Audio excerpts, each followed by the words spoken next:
Assalamualaikum warahmatullahi wabarakatuh. Berjumpa lagi bersama saya Budi Semok. Pada kesempatan kali ini kita akan membahas mengenai decoder atau set-top box. Oke, seperti apa pembahasannya? Simak videonya sampai habis.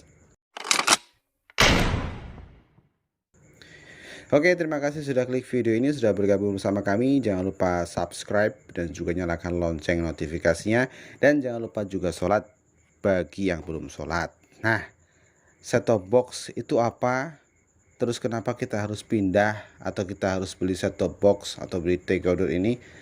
Jadi set-top box atau decoder ini adalah sebuah alat yang mampu menerima sinyal digital yang kemudian akan dirubah menjadi sesuatu yang bisa ditampilkan di televisi. Nah, pengertiannya gampang kayak gitu ya. Kalau pengertian rumitnya bisa dibaca di Google.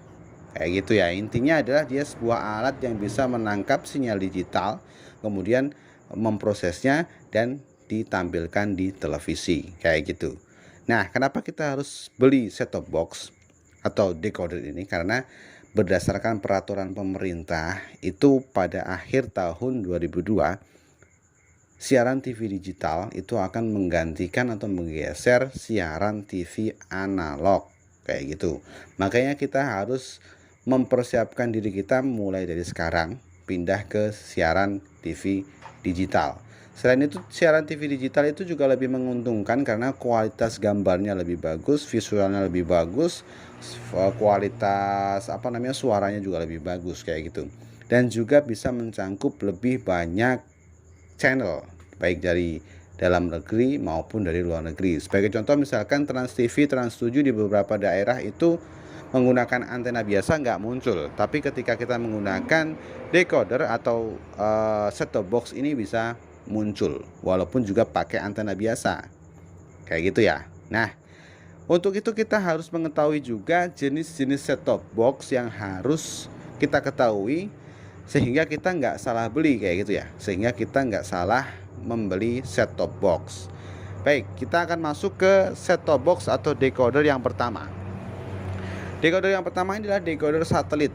Decoder satelit ini adalah decoder yang menggunakan sinyal satelit sebagai sumber sinyalnya kayak gitu ya. Jadi kita untuk penangkapnya itu menggunakan parabola biasanya. Parabola kecil bisa, parabola besar bisa.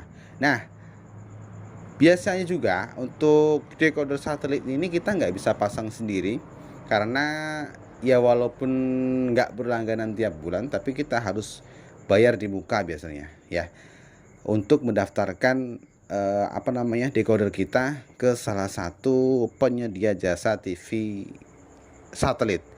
Contohnya misalkan Indovision, Aura, terus apa lagi ya, Ecovision, Okevision, terus Top TV, Transvision, Kvision, Viva Plus, Big TV dan lain-lain, macam-macam kayak gitu. Kalau kita pasang sendiri saya rasa nggak bisa. Nah kayak gitu. Itulah jenis yang pertama. Kemudian jenis yang kedua adalah decoder TV kabel. Nah, decoder TV kabel ini nggak banyak di Indonesia, karena memang hanya kota-kota tertentu saja yang pakai kayak gitu ya. Jadi untuk teman-teman, untuk TV kabel ini, decoder TV kabel ini untuk di kota-kota kecil sudah bisa saya pastikan bahwa nggak bisa dipakai. Nah itu adalah jenis kenapa nggak bisa dipakai, karena sumber sinyalnya itu menggunakan kabel optik yang ditanam di dalam tanah, sehingga untuk kota-kota kecil saya rasa belum terdapat kabel itu kayak gitu ya. Jadi untuk penyaluran sinyalnya itu nggak ada kayak gitu ya untuk TV kabel, untuk decoder TV kabel. Kemudian yang ketiga adalah decoder internet. Nah, untuk decoder internet ini juga jarang sekali dipakai karena memang nggak terlalu populer. Kenapa? Karena sumber arusnya itu menggunakan internet, namanya juga decoder internet kayak gitu ya. Untuk contoh dari penggunaan decoder internet ini yang sekarang populer di Indonesia itu adalah IndiHome ya. IndiHome itu yang paling banyak digunakan, atau mungkin bisa dibilang satu-satunya penyedia decoder internet atau siaran televisi yang menggunakan internet. Jadi buat teman-teman yang pengen menggunakan ini harus daftar melalui Telkom, kemudian pasang IndiHome. Biasanya paket-paketan, ya kan, kayak gitu. Nah, kemudian yang keempat adalah decoder terestrial. Nah, decoder terestrial ini biasa disebut sebagai DVB-T, ya, atau Digital Video Broadcast Terestrial. Ya, untuk selanjutnya oleh pemerintah itu disempurnakan menjadi DVB-T 2 atau DVB-T pengembangan, kemudian disebut sebagai DVB-T generasi kedua yang menjadi standar untuk kita menggunakan TV digital di Indonesia. Nah, kayak gitu. Ini apa namanya? Untuk jenis ini kita bisa menggunakan antena biasa. Antena biasa jenis apapun bisa kita gunakan. Tapi untuk jenis ini kelemahannya adalah dia baik atau buruknya sinyal itu juga tergantung dengan posisi dan juga kualitas antena yang kita pakai, ya. Untuk biasanya sih semakin tinggi semakin bagus, semakin mahal antenanya juga semakin bagus gambarnya, kayak gitu. Kemudian yang terakhir adalah decoder yang sudah tertanam di dalam TV. Jadi untuk TV-TV tertentu itu, TV-TV digital itu biasanya sudah terdapat decoder di dalamnya. Jadi kita nggak usah beli decoder lagi, kita bisa menggunakan TV itu secara langsung, kayak gitu.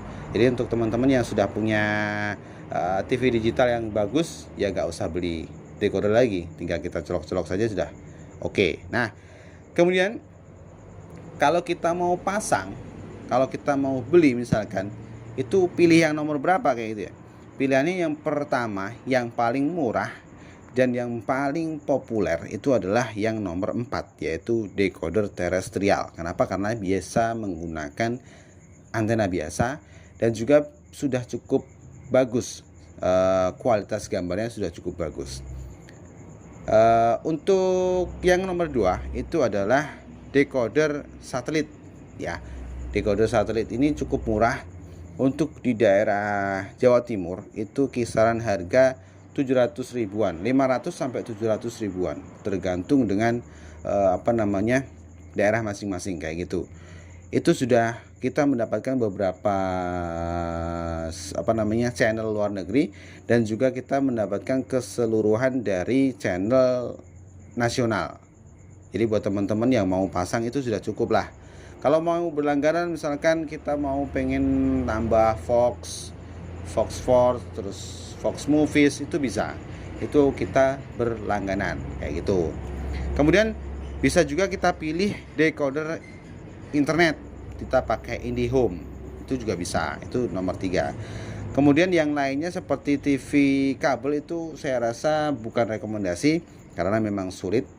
Terus yang terakhir untuk TV digital yang langsung atau integrated digital TV itu ya untuk kelas tinggi lah, kelas atas. Kalau untuk ekonomi menengah ke bawah, saya rasa solusi terbaik adalah kita beli decoder terestrial. Jadi untuk teman-teman yang mau beli, bisa dicek di Google dulu, atau bisa langsung masuk ke Tokopedia, Lazada, atau juga ke Shopee. Kita cari atau kita klik set top box DVB-T 2. Nah, untuk triknya adalah kita pakai filter, kita cari yang terdekat di daerah kita, kemudian cari yang terlaris dan juga terbaik recordnya, bintangnya itu yang paling banyak.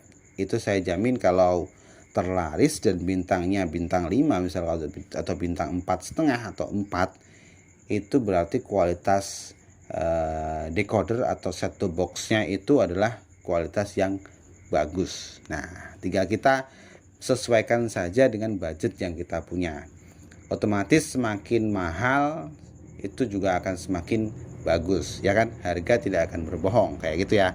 Oke, semoga video kali ini bermanfaat, bisa membantu teman-teman, terus bisa menyelesaikan permasalahannya teman-teman. Ini mau beli kayak gimana set top boxnya tergantung teman-teman.